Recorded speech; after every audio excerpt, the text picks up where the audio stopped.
Well, hi, everybody. Let's get going. Last week we had somebody with us who's not yet with us, but I'm glad you are all here. And, there's enough folks here. I'd like to screen share the syllabus with you.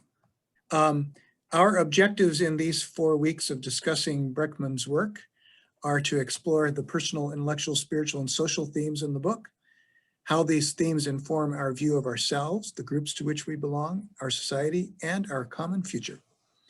Consider how these themes speak to our spiritual lives and build community among those who attend.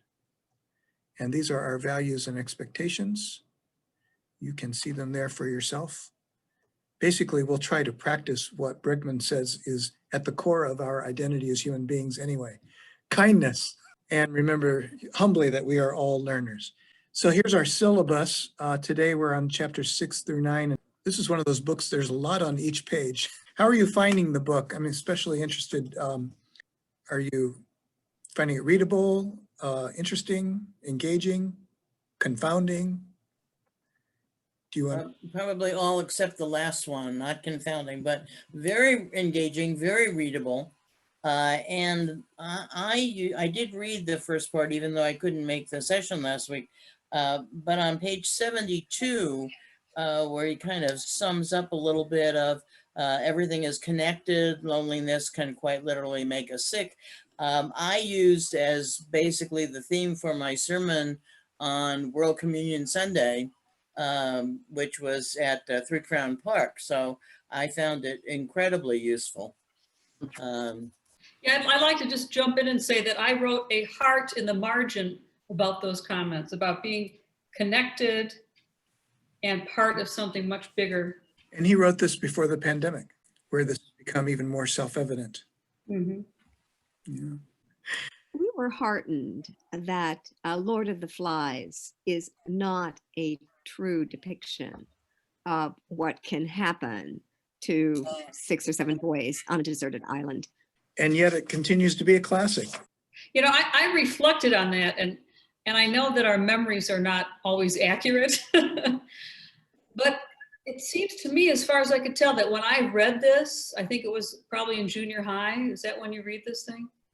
That I interpreted it as a cautionary tale, not the truth. So you didn't read it? Starting the first part of the book very, very early on, I'm going to say it's page 17, I was fascinated with the doctrine that humans are innately selfish as a hallowed tradition in Western canon, and particularly the whole concept of original sin. I think that is still predominantly, particularly in my work with older people, older my age, but anyway, it's a very predominant one. I remember being in junior high school and having an autograph book and asking my grandmother to sign my autograph book. And what she wrote in it, and I remember to this day, is you asked me for something original. Alas, where can I begin? In me, there is nothing original, only original sin. Well, I think Pastor Jeffrey asked us the question last week, what are we being saved from in all of this, saving business? And did you have any reflections on that, Nancy, this week? Well, I think that we're being saved from getting out of whack. That is just not having perspective and looking to the long term and looking to what is good for everyone. I think we might need to be saved from our own just egocentricness. I was going to say, I hear what you're saying, Nancy, but in doing all this reading on racism and how the caste system was put in place, I think some of that was original sin was a means of controlling people rather than giving you a connection into God. It was, you are bad, therefore you should do this. And then we will go out and save other people of other skin colors by telling them that they're bad and they need to do what we say in order to be saved. That feels quite diabolical, doesn't it? Yeah. Mhm. And in a strictly transactional sense, the church exists with its sacraments to give a way out of that.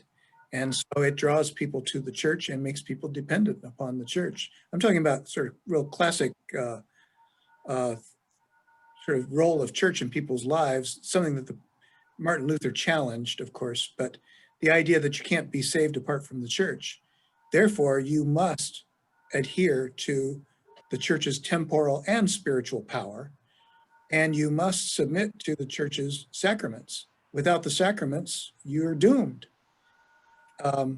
This is a critique of religion, not only of Christianity, but even of Buddhism.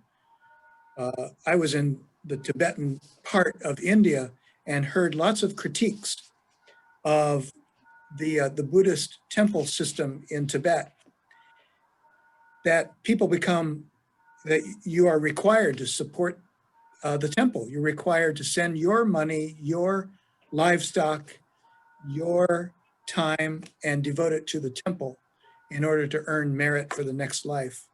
Mm. It's Christianity that can be criticized for building a culture of dependence upon the institution. Mm. But the idea that we have a deficit that only these holy people or this holy institution can fill is a legitimate critique of religion. But it's based on, yeah, the need for something that only the church can provide. That you can buy your way out of sin too, by giving to the church more and more and more. I mean, that was, what are those things called in the Catholic Church? Indulgences. Indulgences, right. You can Right. buy those and then you get forgiven. Or you can go to confession and then you can do it all over again, because the next week you can go to confession again. Right. I don't know if that was really the case or Right. not. That was the, You can buy an annulment if you need one. Right. You can't get divorced, but you could buy an annulment if you need one. oh, okay. Mhm, mhm. Mm. That's not to say that, Nancy, there isn't I think there is spirituality in community and in a connection to a higher love and being. It's about the structure of it. I think that created some of these negative things. And that was the way it was in those societies as well. First of all, they didn't, if they couldn't read or they didn't have the Bible because it wasn't printed yet, they had to listen to what the priests say. They didn't have very long lifespans anyway, because they were all working so hard. In the valleys in the Tibetan area of India, the people have the sense like we're working hard, and we're sending everything up the hill to the temple. So our hard labor makes the monks' luxurious life where they're fed and everything. They're given clothing and food. They're given everything because we're down here in the valley working night and day to support ourselves and those lazy monks up the hill. I heard this critique, and someone said this was essentially the critique of the Chinese Communist Party when it entered Tibet, seeking to reform what it regarded as a backward feudalism, where the many poor people support the few rich people. And I'm not supporting this view. There's a more robust and friendly view of religion, but this is often what people critique about religion and the history of religion in society. Well, and it was very, very true in the Catholic Church. When you look at all the wealth they had in terms of land, buildings, art, garments, food, same thing. One of my observations just of life in general is the people in power do everything they can to remain in power. I'm not talking about spiritual power. I'm not talking about political power. And then if you don't have power, there are many people who seek to achieve that political power. Yeah. And I think it's in this week's pages or maybe even next week's pages, he gets into how power corrupts and absolute power corrupts absolutely. Is that in this week's, or is it, it must be next week's? Mhm, mhm. Certainly get there. There was a foreshadowing of it in the psychologists who used their experiment results in such a way that they weren't actually the experiment results in order to promote their own careers. Thesis. Yeah. Yes. I thought the way he wrote this, he would tell the experiment or he'd tell the happening. So from the objective way that people thought it was at that time. And then he would go back and dig deeper into it. And what he discovered was just amazingly different. I thought that was fascinating in every case that in the way he wrote it. I was really taken by the one about the woman in the car in Amsterdam, Mhm, because I've been there and I've seen cars almost in the canal, mhm, and I could just picture that, mhm. and how wonderful those people were who just dove in, and man, that water can be cold. But someone gave somebody a brick, and I mean, it was just a fabulous story. I just loved it. And someone had an emergency hammer in their car. Yes. I had no idea that I should be carrying an emergency hammer. Maybe only in Amsterdam. Maybe, yeah, Maybe maybe. so. Can I read through some of the topics, just a small list of topics, short list of topics that were in this week's reading. Easter Island, the Stanford University basement prison experiment, the Robber's Cave, and then the Milgram electrical shock experiment, and then reflections on Adolf Eichmann and Hannah Arendt, the Danish Jews, and the murder of Catherine Genovese, and then the Amsterdam Canal. Mhm. That was a lot of territory in 100. It was. Well, I thought that the Stanford basement thing was, of course, all these were fascinating. As Junia was saying, when you dive back and you go to original sources and you talk to people who are willing to tell the truth about what actually happened. And if I remember correctly, well, it's what Jean was saying. In the end, the guy really just wanted to promote his own career, right? Mhm. And he did become very famous, and it did help him with his power structure. But I think they said that originally they wanted to do that experiment in an effort to have better conditions for prisoners. I mean, so their starting place was noble. Where they ended up was horrible. And it wasn't real scientific research, because he had a preference of what he wanted to have happen, and he made that happen that way. Absolutely. It was more like a play. Yeah. But these are prestigious, in the end, they're such prestigious institutions, Stanford and Yale, that the people who were participating, even though they wanted to resist, were saying, well, gosh, I want to be helpful. And I thought that was an interesting conclusion that he drew about why people get there, why they do what they do. With Yes, the they shock thought they were treatment. doing something good for science, so they were being helpful. Excuse me, Nancy.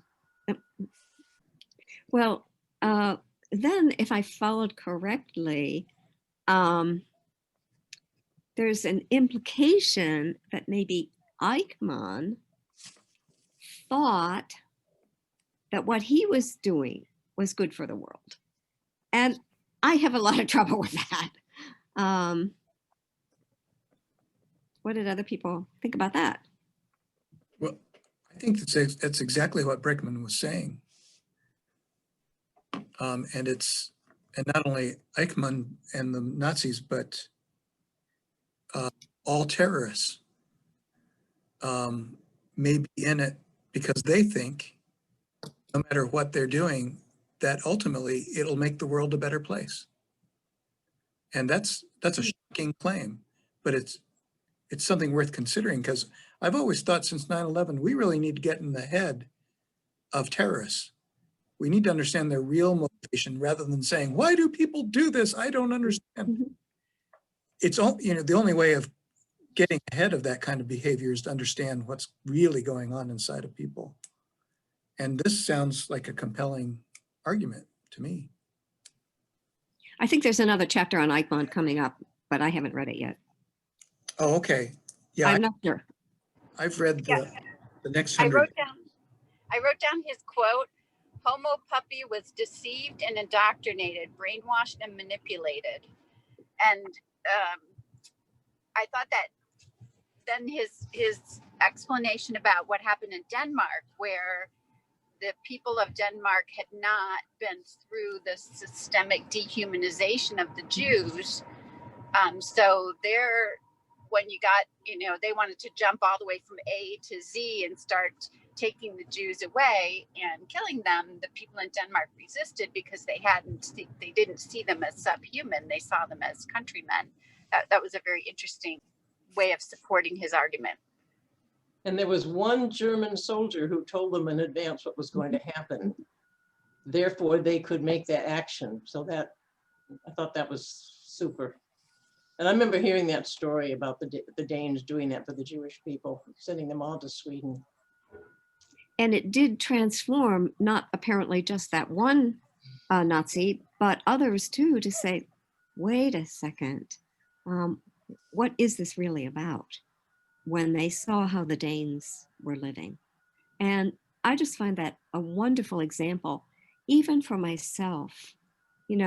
I'm out grocery shopping. And so my kindness to the people around me who are, standing for 5 minutes in front of a certain counter, talking to somebody else on their cell phone about what they should buy, and I can't move in to get what I need, or,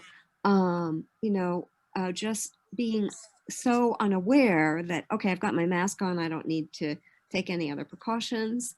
My response to that, inspired by the Danes, is, okay, let it be, and just be pleasant, and understand that your grocery shopping is going to take quite a bit longer than it used to.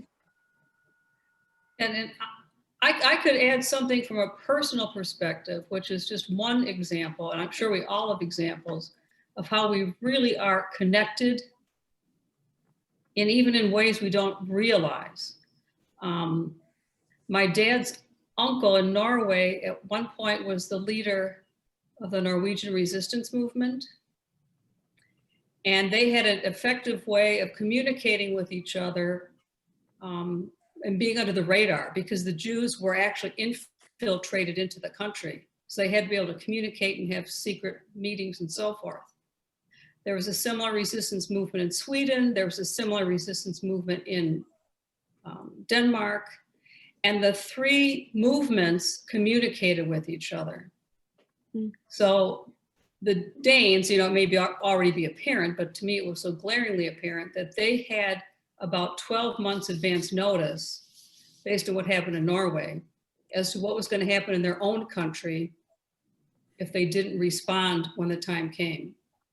Now, unfortunately, my dad's uncle was captured by the Nazis, taken to Dachau in Poland, and he died just 2 weeks before the American forces showed up to release the people at the end of the war.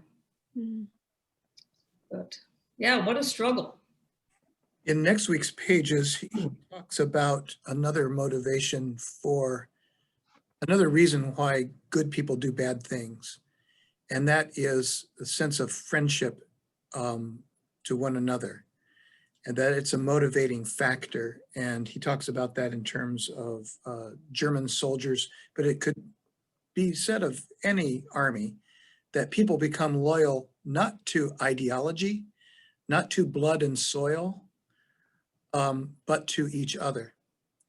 And the I've got my buddies back is the motivating factor for keeping on in this fight against the so-called enemy. It's not really hatred of the enemy, but it's this sense of connection, deep connection and responsibility for your fellow GI or grunt who's fighting beside you. We'll get there next week, but I thought that's another interesting motivation that we usually don't think about. We think that they are motivated by whatever the government's telling them they're fighting against, whether it's communism or fascism or Islamo terrorism or whatever. They're actually more motivated by these deep friendships they make with one another, and the need to succeed as a unit, and to make sure that everybody gets home alive. And Jeffrey, that applies to the boys in the camps when Yes. they were trying to do that research and had them in 2 separate camps and then put them Oh. together and wanted them to fight each other, and they didn't want to do that. The Robber's Cave, yeah. Yeah. Mhm, mhm. Mhm. And is that how we can somehow understand what's happening with white supremacists in our world today? Mhm. Hope so. I think so. There becomes a group identity, and that group identity becomes so important to you that you don't really think about the thinking behind it. It's this is what my people think. This is what my people do. I am my people. My people are me. And I mean, How's an effective way to crack that? good question. Saying I think the same applies to the QAnon. You know, the people who are finding affinity and connection in. Yeah. But You really look at the healthy connections and the not so healthy connections. Right?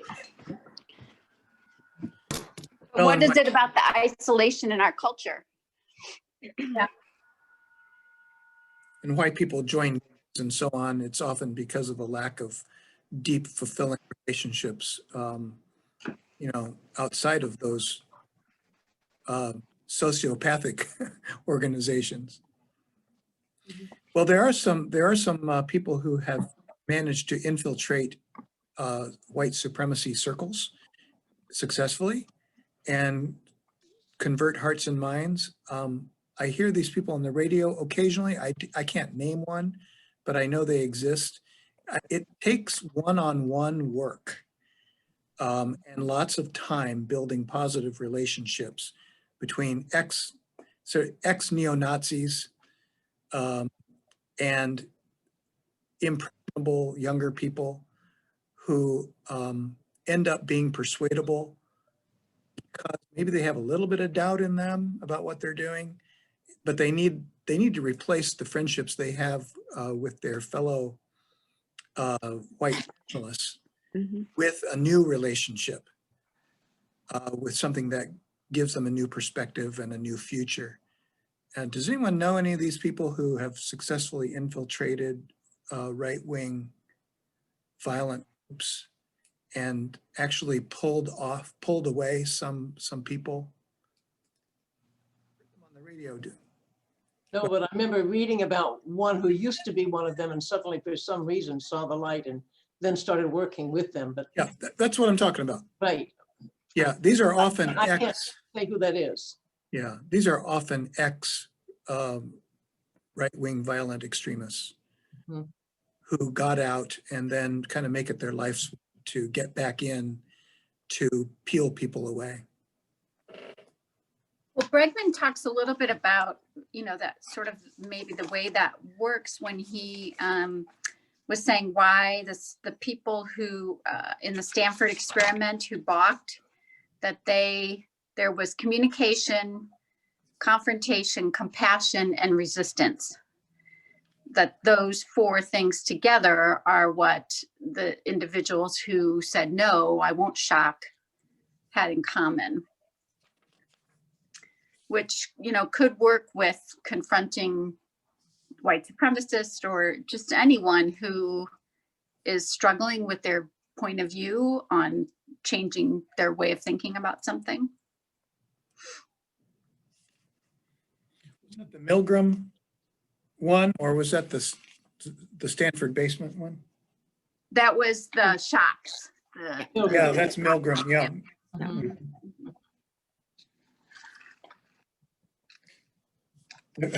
The conclusion to the prison experiment on page 156. For TV producers, the experiment exposed a harsh truth.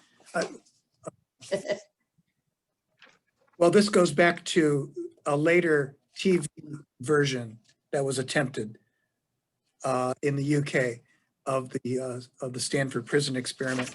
And the conclusion is because More? nothing happened. But it says for TV producers, the experiment exposed a harsh truth. If you leave ordinary people alone, nothing happens. Or worse, worse. they'll try to start a pacifist commune. That's where I put a smiley face in The Martian. Yeah. This is encouraging. That was good. I'd like to go back to the Easter Island thing. And I thought it was just fascinating. They figured that they'd taken down all the trees and so forth, and yet think the story was very different. And then they took away a lot of those people to Peru, turned them into slaves, finally decided to bring them back. And then they got European diseases and hardly anybody was left. So tragic in so many ways. But not a result of the doings of the Easter Island people, that those trees died. It was some kind of a fungus was that the rat? It was the rats. Yeah. And that then, well, they were able to turn to agriculture and actually be or maybe, maybe even able to support more of a population. And they were very happy people. They got along. They had no wars, and they liked hats. I thought that was, really cute. I missed that part. When I think it was the French arrived. Oh, yeah. First night, all their hats were gone. Oh, yeah. I found though, I wonder if other people felt that way. I mean, I appreciated that he strung these stories together and said, here's the common thinking about them. Here, I'm going to debunk it. And then we're going to look at this in a new way. I found it all very disheartening though, that there's so much misinformation or things we think we know that we don't know to be pushed against, that influence the way we live and what we think of each other. I just thought, oh, God, That's right. And you only you only think of the south side of Chicago by what you see on the news. And what's on the news? Somebody was shot again today, but it's not really like that. But anyway. I know we're jumping around. So Jean, I was thinking about that. Now, how does this apply to my life going forward? Well, I need to question everything. Even sources I think are good sources, from Stanford, for example. Or Yale. Yeah, Yale, same thing. And I think, as I'm exploring this myself personally, I think it starts to boil down to a spiritual discernment of the information, and through prayer and reflection, trying to understand, what my closely held values are, how to apply them, and how to just forget about some of these sources. I mean, I want to be aware of them, but look at them critically. A book like we're this. all bought into the Kitty Genovese murder, that, oh my goodness, all of these people were looking on and didn't intervene. Well, in fact, number one, probably at 3:15 in the morning, there weren't that many people looking on anyway. And there was at least one early call to the police. Yes. And also that it was, when they got right down to it, there were only 2 people who probably saw and didn't report. And they had reasons of their own to not be responsive. So getting back to what you said, Diane, again, that we need to look at those kinds of experiments and say, does this feel true to my own heart and what I know about how people respond? I was teaching high school in Michigan at the time of her death, and we set it up as a debate between, I remember two young men, one's name was Ralph, I forget the other one, to take issue with what they would have done if they were in this situation. And Ralph was a tall, lanky guy, very, very smart guy, and he just was convinced that nobody was any good. This was just an example of how awful people are in the world. And on the other side was another young man, and we can call him Joe for the time being, but Joe couldn't buy it, and he wouldn't buy it. And actually, he wouldn't participate. About 3/4 of the way through the class, he said, I don't even want to talk about this. It's just something that we should do. And it felt that his moral core was what was coming out. And that was what made the difference. And in today's world, so these were maybe juniors in high school at the time. In today's world, how do we at least give young people the option of developing that moral core when the traditional church is very much being rejected, certainly even in my own family. But it concerns me. I remember Ralph and these guys were going at it, and they did it for class time, and Joe just didn't want to talk about it anymore. That was it. It was just wrong. And he knew what he would have done, and it was not what was being reported. Good for him, an early critical thinker. Yes. Yeah. And grounded. And good for the teachers to provide that opportunity. Well, that young man went on to write an essay. There was some kind of a speech contest. I forget what it was now called, but he was he was really basically a pacifist if we would have found him. And it was a fabulous, fabulous essay. And I could see it as a winner in this contest for which I was coaching him, but I tried to get him to present it with some enthusiasm. And the only enthusiasm I got out of him, and we met for weeks and weeks and weeks, after school, an hour or so here and there. And the only enthusiasm I got out of him, one day he screamed at me at the back of the room and said, "You're trying to change my personality." I said, "No, I'm just trying to get you to win the contest." But Did he win? I think he came in second. He's listening, he might have come in first. Won in contest and lost on presentation. I couldn't change his personality. Good for him. I have found myself wondering sometimes when I see something happen, if I should call 911 or something. And I always do, but it takes a minute. Are other people doing? Have they all done that same feeling that was expressed there? And I say, no, I better do it because, and police and fire people have told me better to have too many calls than none at all. Hmm. So that's okay. I called. Yeah. Yeah, I agree. Better to call.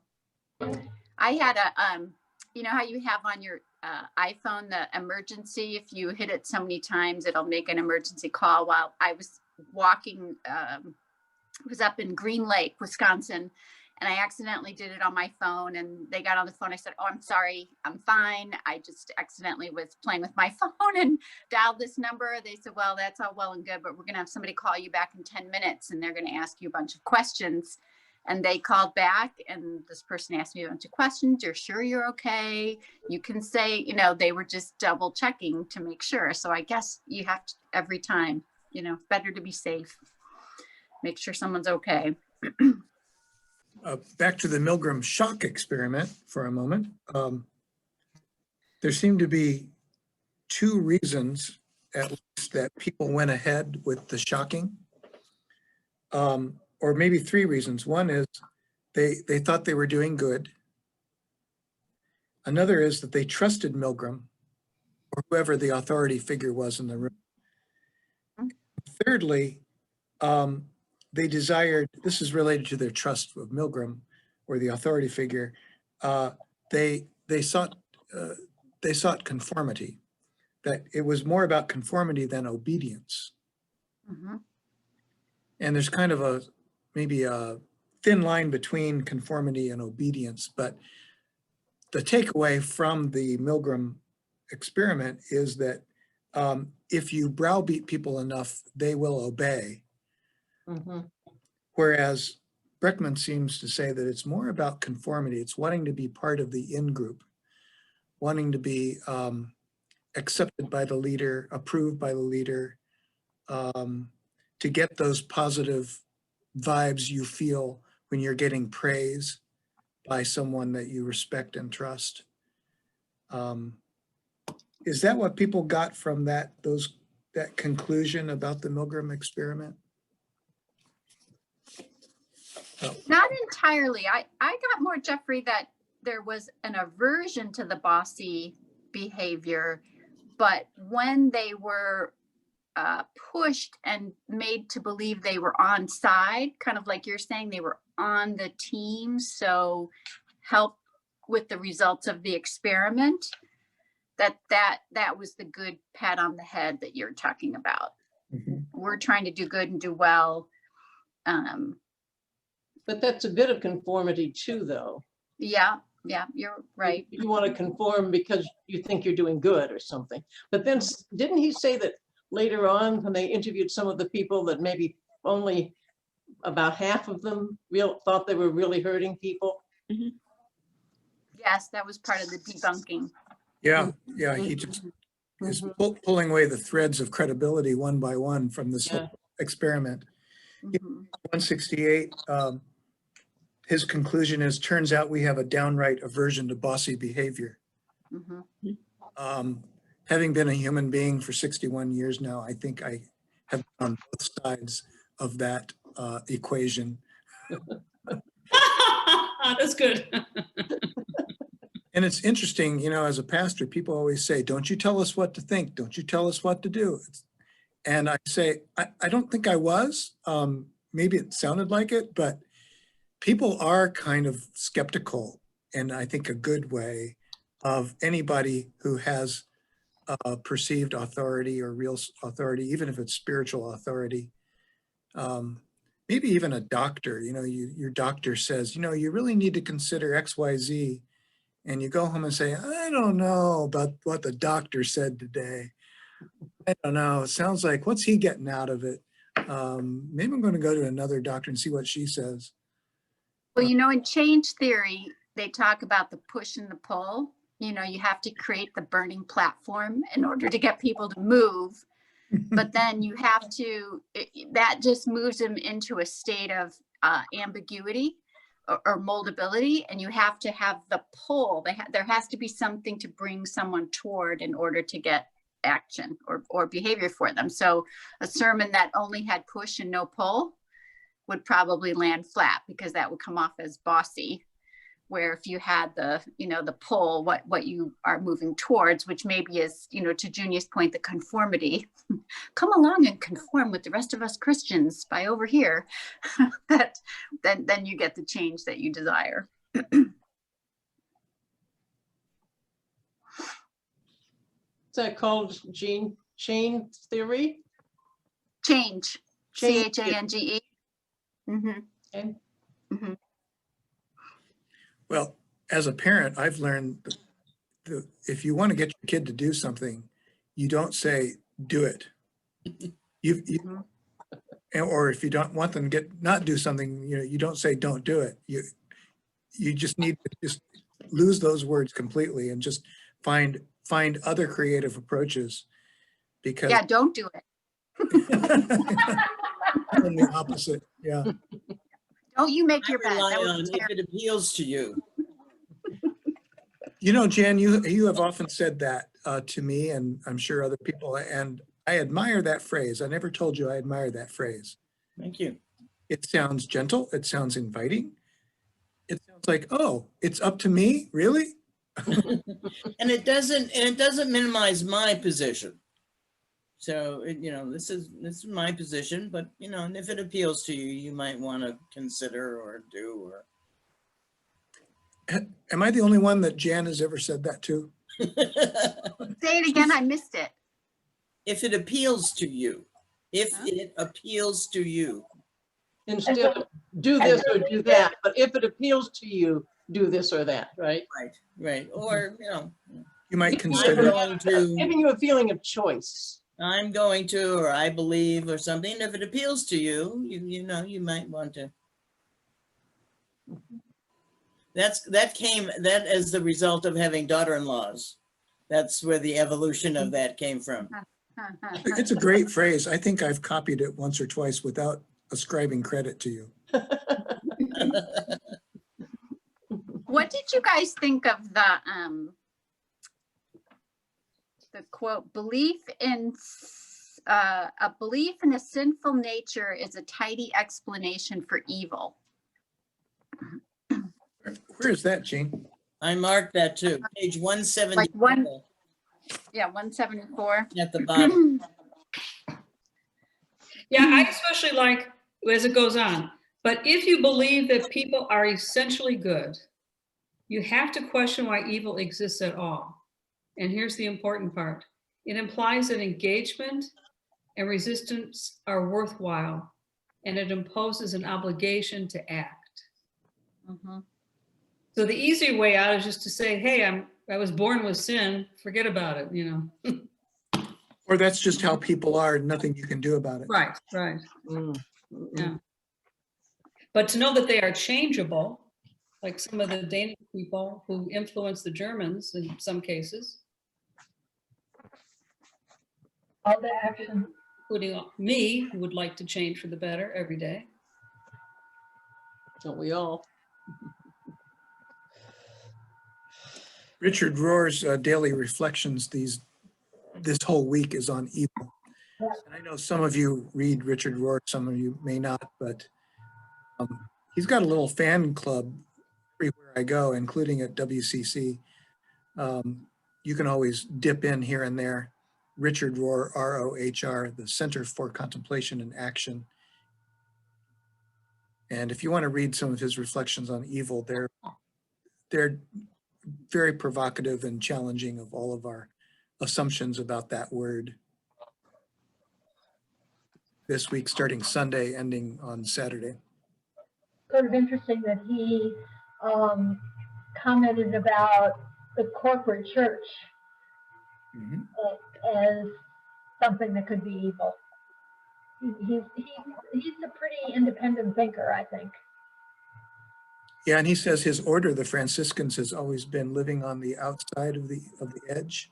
What's the inside out? What's his phrase? Inside of the edge, or something like that.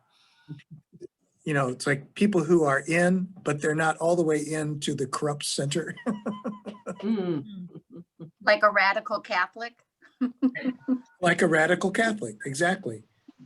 He writes a lot about Dorothy Day and others who adhere to the full faith of the Roman Catholic Church, but are skeptical of its authority and its ability to harm. One of the elderly gentlemen that I deal with at Three Crowns is obsessed with evil, has written about it, reads every book that he can find. And I have the sense, and we've talked about it just gently, that he doesn't feel he can successfully or peacefully end his life until he understands and maybe in some ways solves the existence of evil in the world. It's fascinating. He will live forever then. I think so. Yeah. I think so. Tell him to read Rohr this week. I've been sending him Rohr. Yeah.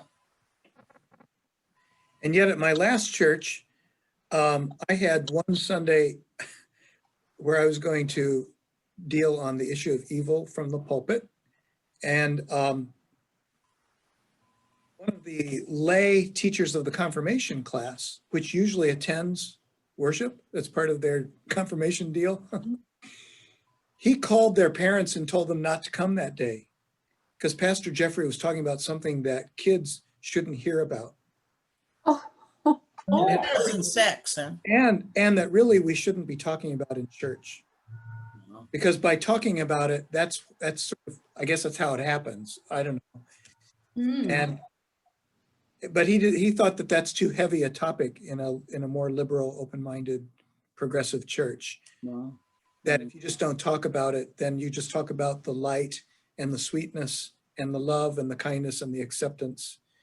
We like that, but we don't want to turn our attention to something that's a downer or that will give confirmands nightmares. So that day, the kids didn't come. Wow. Oh. Wow. Which is so, I mean, you think about the evil in junior high that these, can be experienced, at their age and stage. It could be something very helpful. Then the irony was, 2 weeks later, a kid raised it in class. I said, okay, well, none of you were here 2 weeks ago and during worship, but let's talk about it. You got to talk about the bad things as well as the good things in order to understand them and maybe to do anything about it. So Jeffrey, is this the part where you felt like last week you said something about religion, that it really makes you question religion, or is that a little bit further back? Are we not into that yet? And we started today with some reflections on that as well. This is the whole, why do I need a Sorry, I Savior don't want. if there's no original sin? Oh, okay. And one thing we didn't talk about today or last week is throughout history, the church has often been in cahoots with the government in a very unholy alliance. And actually we see it today in Russia. The Orthodox Church is lockstep with Putin. And the church is the state and the state is the church. And one thing I credit the American Revolution in really trying to say this in this land, we will have no established church. In fact, we won't have establishment in the area of religion at all. And But we'll have God on our money. yes, there is that.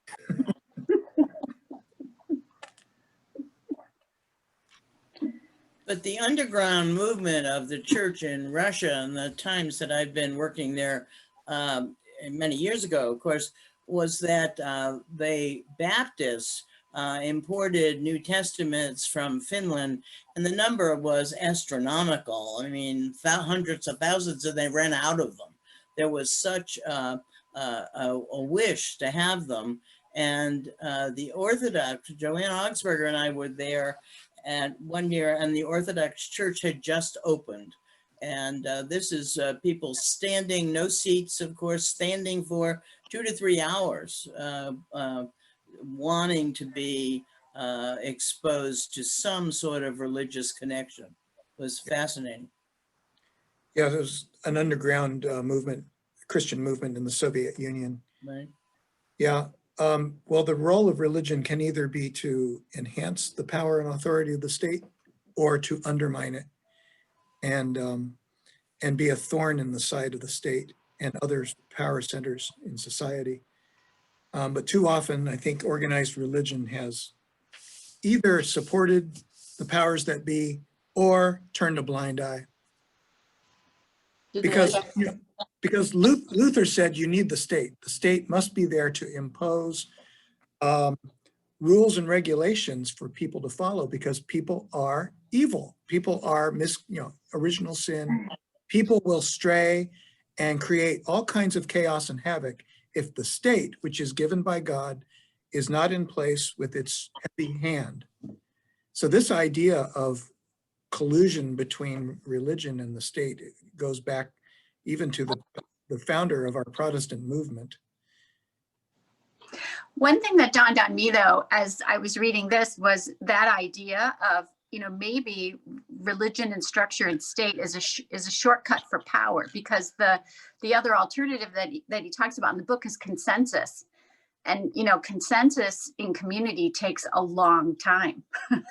It's, you know, in order to bring people along and get them to agree and deal with everybody's issues. So maybe this is just a way of, you know, cut to the chase. We want to go here. So, you know, let's go.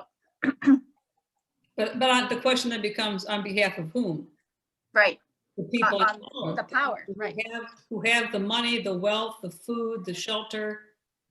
They want to protect what's theirs. I mean, that's, in my opinion, what a lot of the history has been.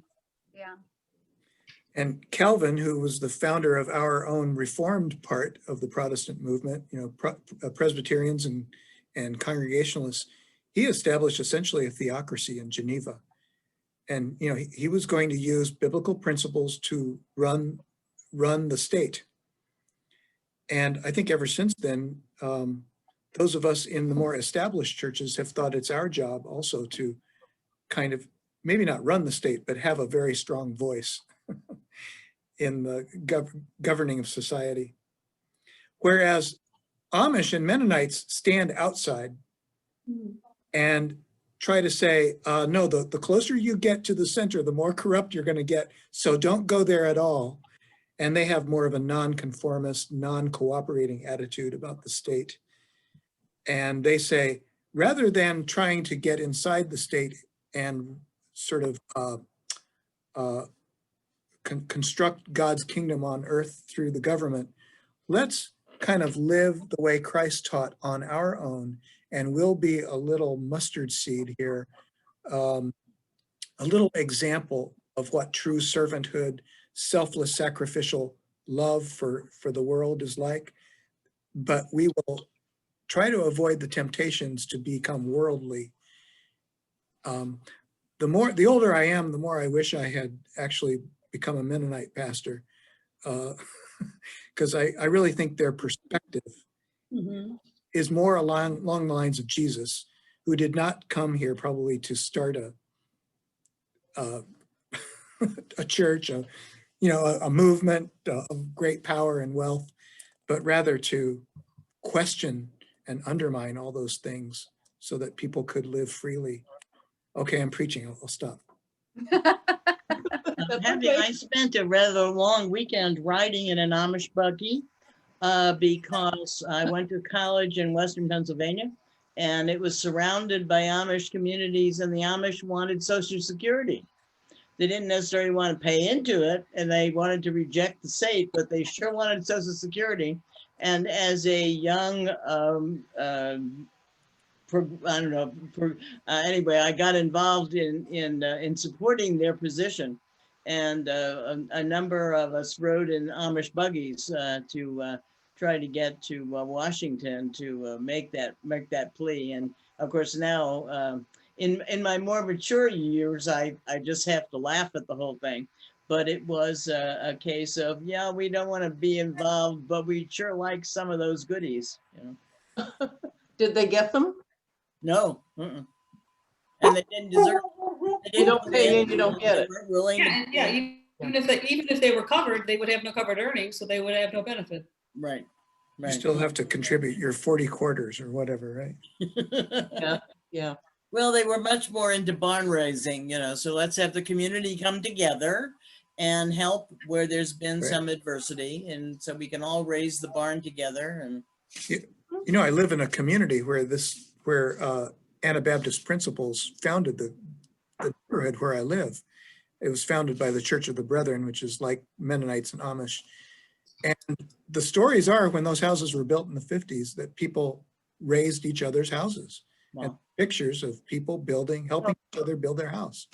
It's just, and that spirit of cooperation, mutual aid still exists in our community. It's just awesome. That's nice. Yeah. Lovely. Yeah. One of the only communities like this in the United States. When I hear about separation of church and state, you said something different, Jeffrey, for that than I had thought about it, and that we would not have an organized religion in our country. An established religion, yeah. So that's helpful that you said that. But I think about some of the things that are happening right now, and I feel that the far right-wing Christians are very definitely trying to put their stamp on a lot of things that are happening right now. And I wonder what happened to the idea of separation of church and state. Well, religious voices can always contribute their perspectives to legislation. And in the 1980s, the evangelical Christians finally figured out that they have a voice and they should use it with the moral majority and so on. The more established churches had always been using their voices to establish public policy, like abolishing child labor, and even, the abolitionist movement itself, suffragette movement and all that. And now it's kind of a left versus right, but the louder voice in the public square is the religious conservative voice. I think too that if you go back like historically in Howard Zinn's book, it still was created with the hierarchy of the people at the top of the hierarchy were white Christian people. And so that ambiguity of a separation of church and state, but yet everyone was supposed to be a Christian person, so to speak, left that idea of the church influencing the state, because the main people who were running the state were all Christian, right. Mm-hmm. Mm-hmm. Mm-hmm. Separation of church and state, I think that phrase is often misunderstood. It really means that the government needs to stay out of the church. Yeah. It doesn't mean that the church or the mosque or synagogue shouldn't have a voice or use its voice to help shape public policy. So to me, separation of church really only operates one direction. It's that the state needs to stay out of the church's business. I think we have every right to be involved in the government's business. Yeah, Good. we're all part of the country, right? Yeah.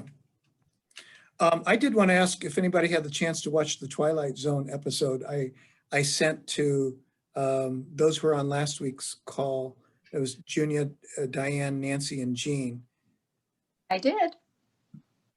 I did too.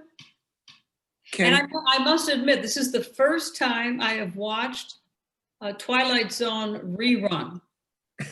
So I figure the time that I first saw this episode, I would have been in junior high watching it with my family. I thought it was pertinent to this book, by the way. Yeah. Diane, can you give a quick summary for those who didn't watch it? Oh, so how would I summarize it? So there's a big like light or object which is unidentified in this. You're on Main Street of a small town, tree-lined street, single-family homes. People are outside washing the car, mowing the lawn. Something goes overhead. All the power goes out. All the telephones go out. Then the cars won't start. And in a nutshell, people come up with theories. And this young boy who's been reading a lot of comic books says it must be the extraterrestrials.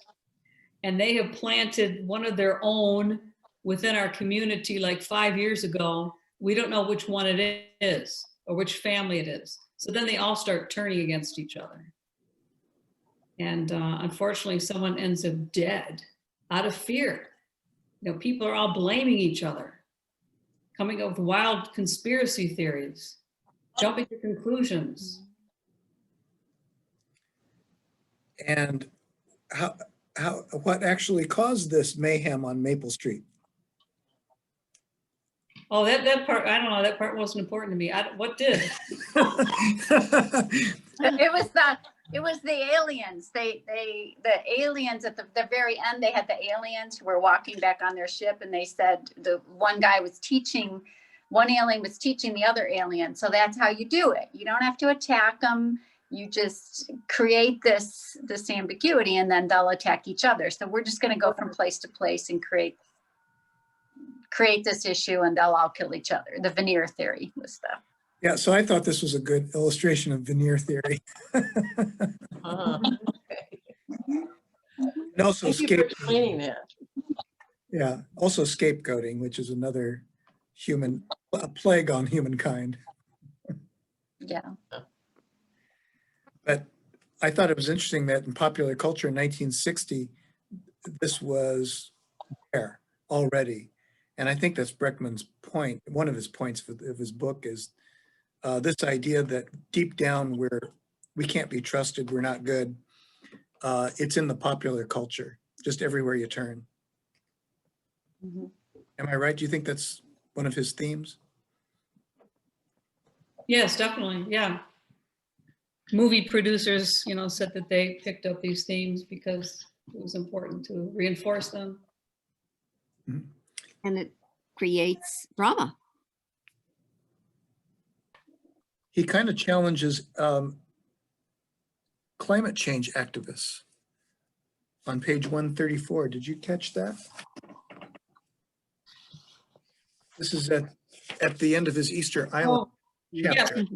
One of my favorite sentences, there's a failure to recognize that not only problems, but also solutions can grow exponentially. Mhm. There's no guarantee, but they can. So I guess he's saying that with the climate problems, let's not forget that there are a lot of solutions that we can bring to bear. Yeah, and above that, Yeah. he says, what I'm skeptical, he's not skeptical of climate change. He says, what I'm skeptical about is the fatalistic rhetoric of collapse, Mhm. of the notion that we humans are inherently selfish. Too many environmental activists underestimate the resilience of humankind. And We need the green team to read this. yeah, well, he kind of, I think what he's saying here is this becomes a self-fulfilling prophecy.